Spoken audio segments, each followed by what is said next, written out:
There's just something about the depth of that cello that really moves me. So thank you. So wonderful to see everybody today. I am coming to you live from Peoria, and it's a beautiful day here. I hope you can all say the same. Well, welcome everyone. I'm Roz Cook, and I will be leading the program today. Thank you all for joining us. I confess I have missed the last several weeks of church, and it's so nice to be back and be here with all of you.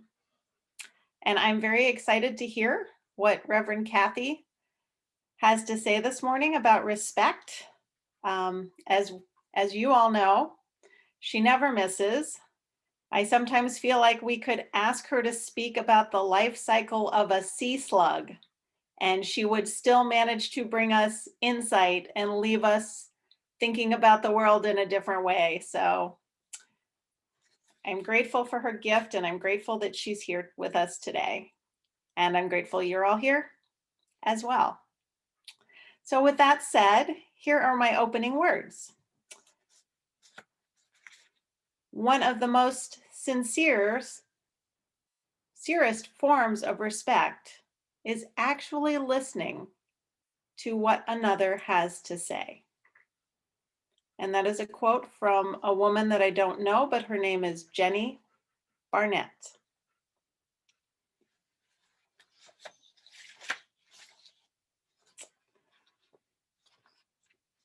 And I know the next thing we usually do is light the chalice. And I had given Tom that job this morning, but Tom isn't here. Things change. He is actually having an adventure in Utah right now, and hopefully I'll see him later today. But here are the words that he would have shared. And I don't know if we have a visual for it or not. You're welcome to cue the visual.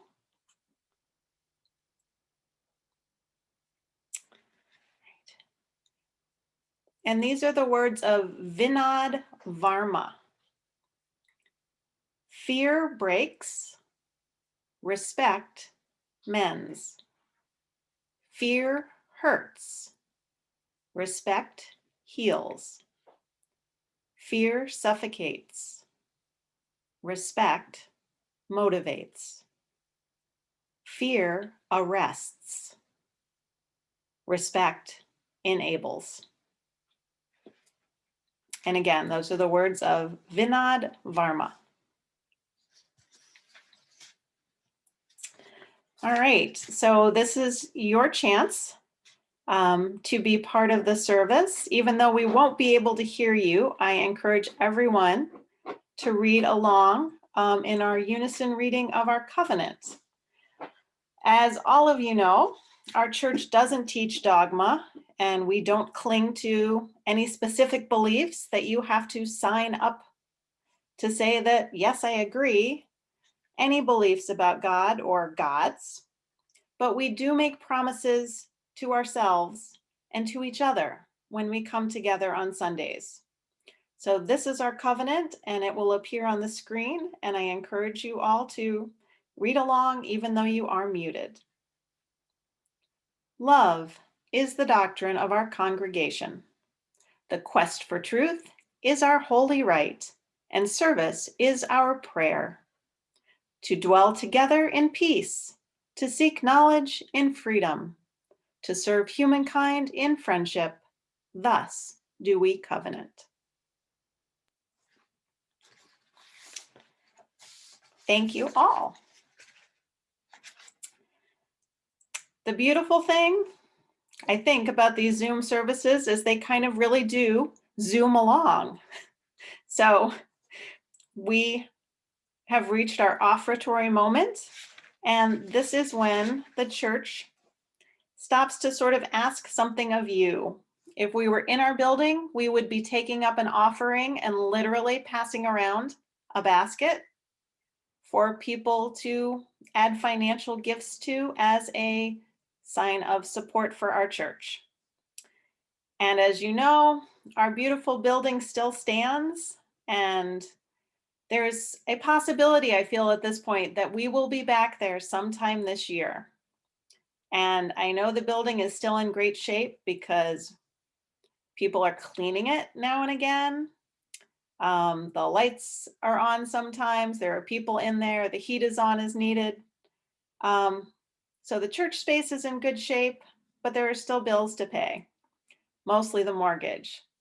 So while you listen to the music, please consider, if you haven't fulfilled your pledge, how you can do your small part today. And every small part is important because lots of little gifts add up to a lot.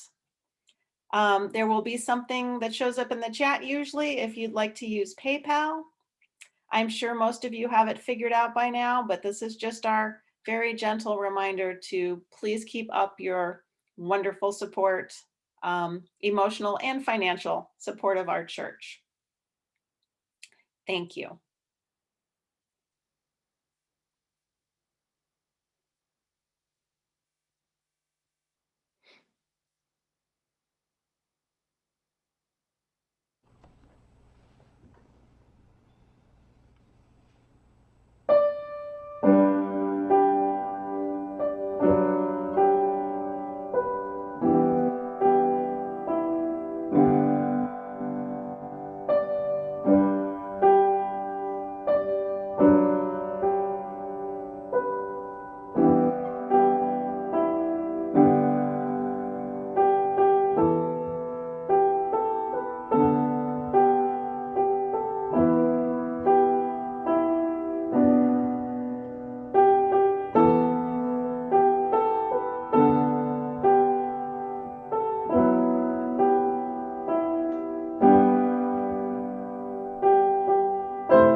Oh, Kelly, thank you for another beautiful piece of music.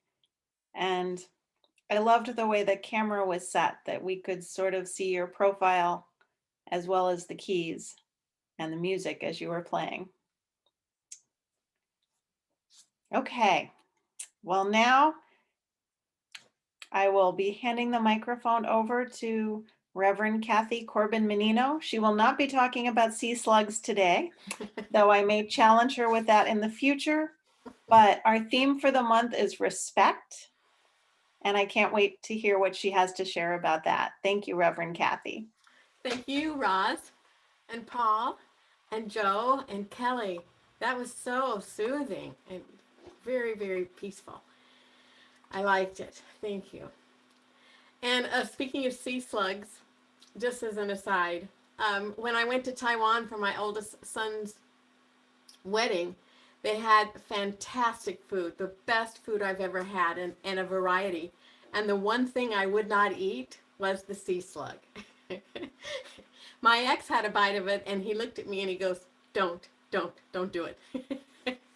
So I don't think I'm going to talk about sea slugs other than that. Yes, our theme is respect. And when I heard that, I immediately thought of Aretha Franklin's song, RESPECT, Find Out What It Means to Me. Well, we know how to spell it, but how do we define it?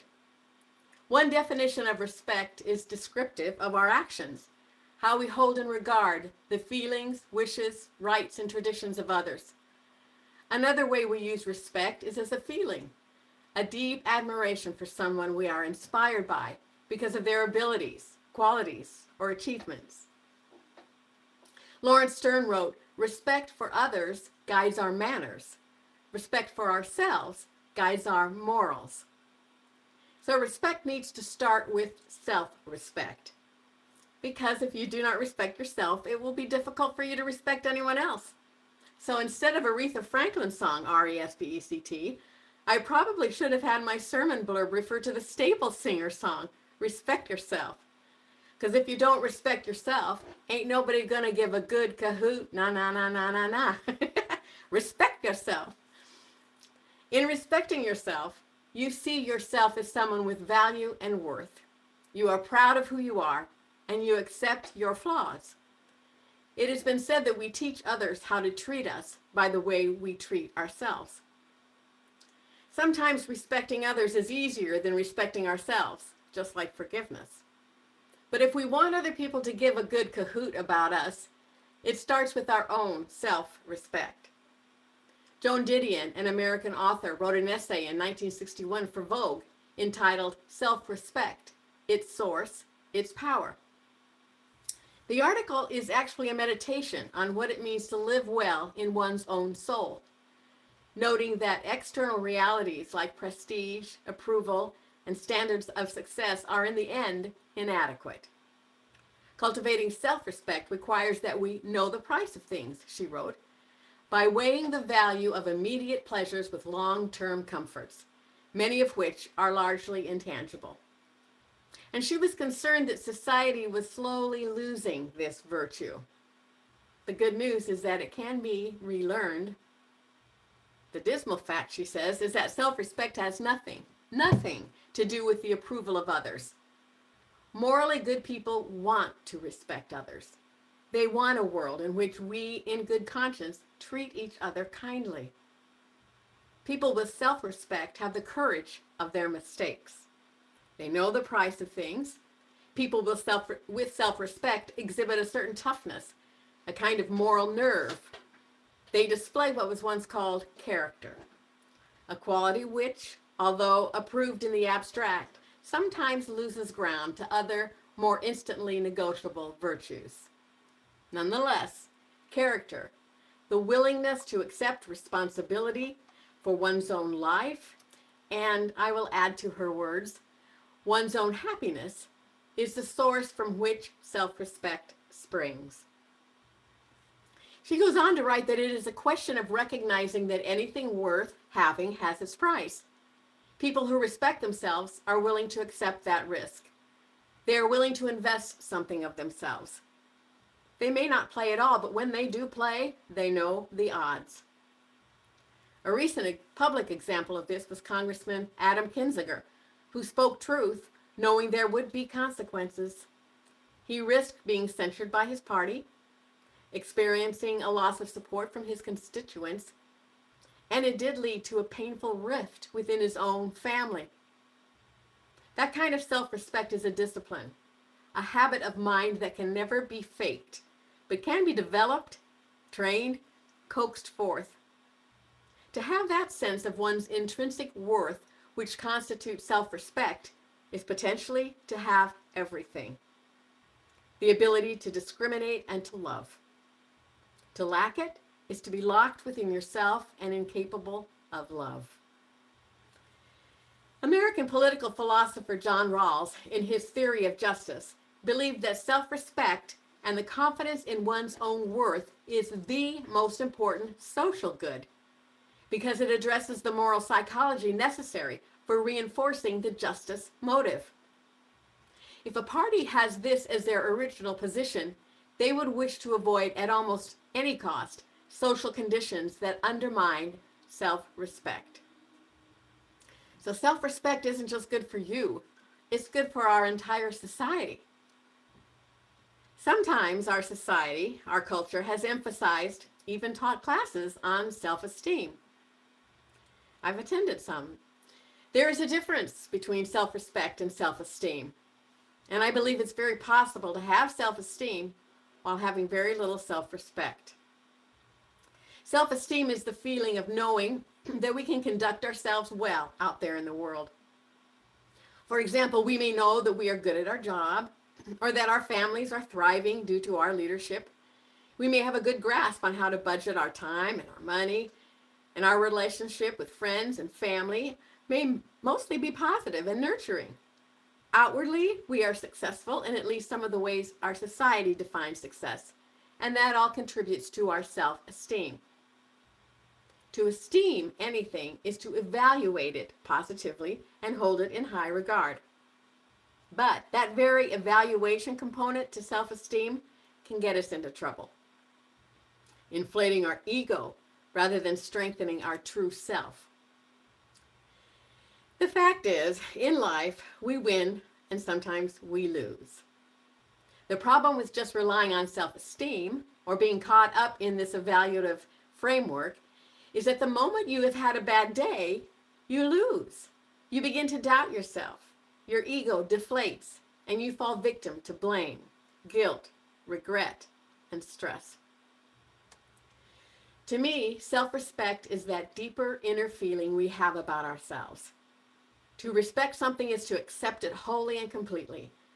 With respect, there is no comparing ourselves with others, because we have accepted that there will always be someone better at whatever. The person with self-respect simply likes themselves. And this is not contingent on personal success or failure. With self-respect, we like ourselves because of who we are, not because of what we can or cannot do.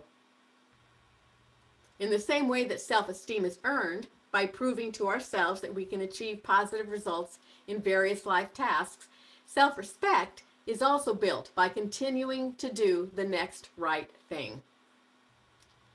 Self-respect is another inside job that nobody else can do for you. Self-respect is not something we can buy or have it bestowed upon us by another. In fact, when other people show us respect, but we don't respect ourselves, it's very difficult to accept their respect and embrace that positive attention. It's not until we truly love and respect ourselves that we can begin to believe that we are worthy of another person's love and respect. So there's a significant difference between self-respect and self-esteem. I think if we had to choose just one to focus on, just one to have classes about, self-respect would be the better choice. I read a story by Sarah Lawrence Lightfoot called The 6 Windows on Respect. It's about a beautiful little East African girl she met while traveling in Kenya. The little girl was 4 years old and spoke 4 languages fluently. When asked her name, she says, "I'm Tolani." It is a West African name used by both boys and girls that means one who gives respect and one who is respected. Sarah wrote that she loved that meaning because it has the promise of symmetry. You get respect when you give it. Respect generates respect. Exploring a little deeper into this phenomenon of respect, she envisioned 6 different angles she called the 6 windows of respect. And they were empowerment, healing, curiosity, attention, dialogue, and self-respect. In looking at the dialogue of respect, I found an article in Psychology Today by Dr. Marilyn Price Mitchell called The Language of Respect. In this article, she presented Hal Holloman and Peggy Yates's discovery of 11 categories of words that foster respect. Their focus was on how teachers and parents can give respect to teenagers so that they might in turn receive respect from these teens in order to effectively reach and teach them. Well, they rephrased words from the negative to a positive to help develop an entire culture of respect. They used words of encouragement. Instead of complaining, they let the teens know how much they admired their ability to overcome tough challenges and recover from failure or apathy. Words of grace. Instead of blaming, they forgave them for mistakes or misjudgments and then gave them a chance to get it right. Words of guidance. They encouraged the teens to ask questions and then they would give them words of guidance rather than giving them the words of guidance first, because they may not be ready to hear. Words of respect. These were used to build an entire climate of respect in the classroom and within their families. Words of high expectations. They encouraged them to envision and pursue goals that fueled their own passions. Words of hope. Instead of another difficult day in paradise, they helped them envision a better tomorrow. Words of love. They spoke with their hearts to the teens' hearts. They demonstrated how much they loved and cared for them every single day. Words of relationship. They used words that build connection. They wanted the teens to feel seen and heard. Words of understanding. They sought to empathetically discover a young person's perspective. Words of unity. They fostered a culture of collaboration and cooperation. And words of accountability. Being respectful meant holding everyone responsible for their actions, teens and adults alike. Words are important, and terminology matters. The new Biden administration has proposed a profound change for immigration law, the U.S. Citizenship Act, which would eliminate the term alien and change it to non-citizen. Kevin Johnston, Dean and Professor of Public Interest Law at UC Davis, said that as a scholar of immigration and civil rights law, I believe that changing one word could deeply influence Americans' views about the rights of non-citizens, and by doing so control the future trajectory of immigration law. He went on to say that in forging immigration policy, it is far easier to deny the humanity of an alien than to do so for a non-citizen. The use of the word alien helps rationalize the severe treatment of non-citizens of color, from detention in cages, family separation, withholding health care, and more. Respect and respectful terminology matters. The way we treat every single person we encounter matters, especially as those interactions accumulate over the course of a day. Respect is a signal that we belong in a community or society, and a sense of belonging also matters. To disrespect someone is to socially wound them. Respect provides an important foundation for equal treatment. Discrimination should be seen as the ultimate form of disrespect. Interpersonal racism, for example, a new term for me, is disrespect of perhaps the deepest kind. And the consequences are serious. Some of you may have heard about the interpersonal racism that drove a prince and princess from their own country and family. Respect is the basis for relational equality, of equal standing, and provides the moral basis for other kinds of equality, including legal rights and material resources. Inequalities lead to separation, segregation, and that further undermines empathy and respect. Again, quoting John Rawls, self-respect is a primary good because without self-respect, nothing may seem worth doing, or we simply lack the will to strive for good. Self-respect is important to individual flourishing and social justice. Self-respect is the cornerstone of all strong and healthy relationships. When you accept yourself as a whole person with both flaws and strengths, it changes how you perceive others and how others perceive you. When you know who you are and how much you're worth, you will not let anyone, not even your partner, treat you as a doormat.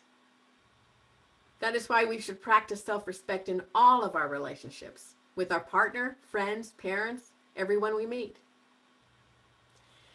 In order to fully realize why self-respect is crucial for happiness, I think we need to recognize the red flags of a lack of self-respect. This may feel kind of brutal, but some of them are: you can't say no. You end up letting people walk all over you. You feel like a doormat. Or you lose yourself in a relationship. You just plod along and let decisions be made without your approval or notice. You forget your individual value and your personal values. You may find yourself doing things you wouldn't normally do, which may actually be against your true nature. You constantly seek attention and desperately need validation. You overindulge in bad habits. Drinking, drugging, overeating, self-harming, punishing yourself and your body. Food and drugs become ways to indulge and to forget. You care for people who don't care for you. You'll move mountains for someone who doesn't even take notice of you. You keep making excuses for those who wouldn't think twice about throwing you under the bus. You tolerate verbal, mental, or physical abuse. You endure abusive partners and nasty people because you remember that one time they treated you really nice. And so you hang on to that feeling of belonging. You meekly go along because you genuinely believe you have nothing of value to add to a conversation, to a relationship, or a meeting, because basically you think your opinions are worthless. You become untidy and sloppy. Your surroundings are in a mess. Your rooms are cluttered and the sink in the kitchen is constantly full of dishes. You don't care about cleaning up and you just want to sleep all day. A lack of self-respect sounds similar to depression. And it also reminds me of the list of behaviors of codependence. The good news is that when we fully understand that we teach other people how to treat us, either by how we treat them or how they see us treating ourselves, we can learn to change our own behaviors with healthier results. Because the ability to change already resides within us, we can come out of our feelings of victimhood by acknowledging over and over that we do have control over many aspects of our lives, our choices, our decisions, our attitudes towards ourselves and life in general. I believe that when we're not treating ourselves well on some deep level, we know it. We know it. We can see how lack of self-respect is playing out in our lives. And that is the first step toward healing and developing real self-respect. The basic point is, what is more important, having people like me or liking myself? If you are used to pleasing others instead of yourself, your personal challenge will be in learning how to put yourself first without feeling guilty or selfish. I have been in a situation that recently required me to stand up for myself and refuse to remain in a position where people felt free to criticize. The criticism was unsolicited, incorrect, came from a place that showed a lack of real knowledge of the whole process. It contained unfair comparisons and unrealistic expectations, and it continued for months privately and then became public. That's when I finally put myself first and made a choice to disconnect from the toxicity. I resigned as the church's website manager. I initially felt relief with this decision, but then noticed how short-tempered I was becoming, how easily frustrated I was, how I needed to have Charlie validate my decision over and over. I stopped and took a breath and looked at what I was really feeling at a deeper level. I found that I felt selfish, setting new boundaries, guilty for any inconvenience my decision caused, uncomfortable to have had to make a stand in my defense, embarrassed that things had moved to a point that required this action. My self-respect had plummeted. I needed to build it back up. But how? I still believed my decision was appropriate, and amazingly, it actually reflected self-respect.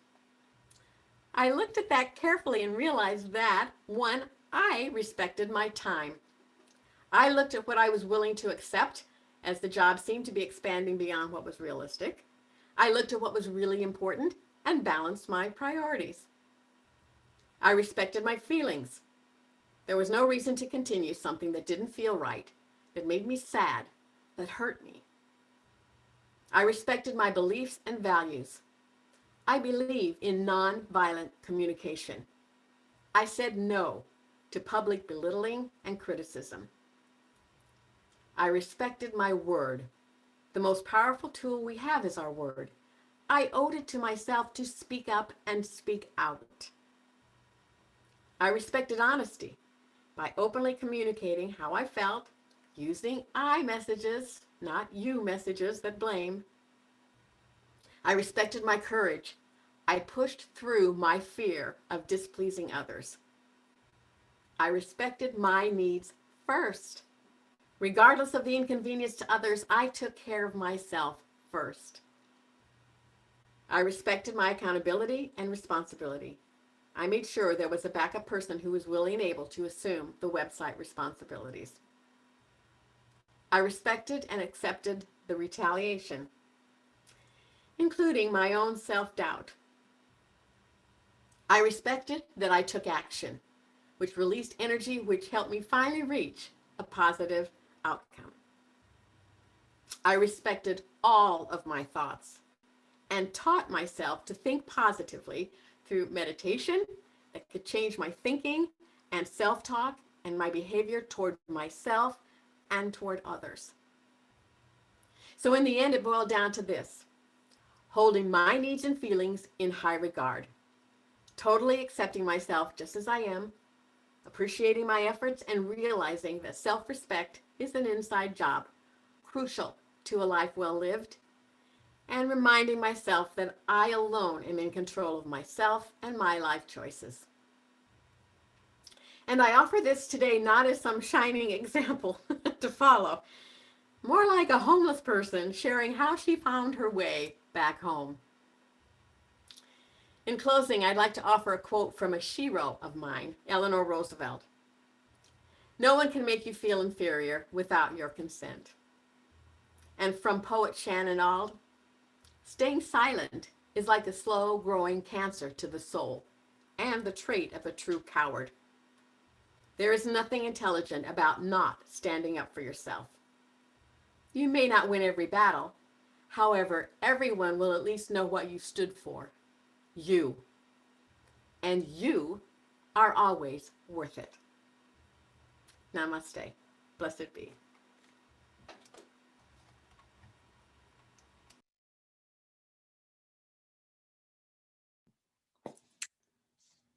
Thank you so much, Cathy. That was just as thoughtful and thought-inspiring as I hoped it would be. So thank you, thank you.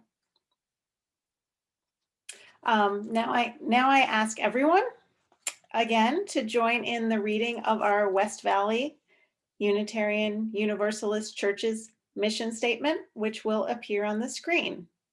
Again, you will be muted, but I'd still love to have you join me. We agree to provide a safe place to celebrate diversity, draw inspiration for living better lives, foster social and environmental justice, and compassionately support each other in our spiritual searches.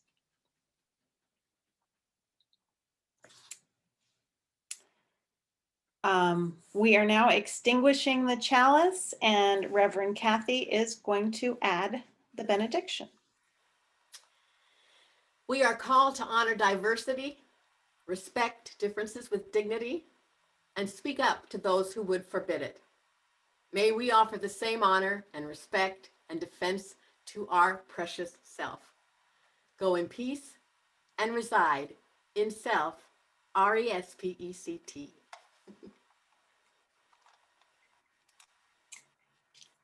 Thank you again, Reverend Cathy. That was a perfect closing. A few more thank yous to Paul for hosting and integrating all the music, to Joe and Kelly for making beautiful music for us, to everyone else who works behind the scenes, including just about every single person who's here today. You all play an important part in making our church the wonderful place that it is, and it's what gives us our sense of community. I think that everybody plays a part, even if it's a small part, even if it's at a distance. Very shortly, we will be turning off the recording so that we can do our joys and concerns and not have those shared with the whole wide world for posterity. So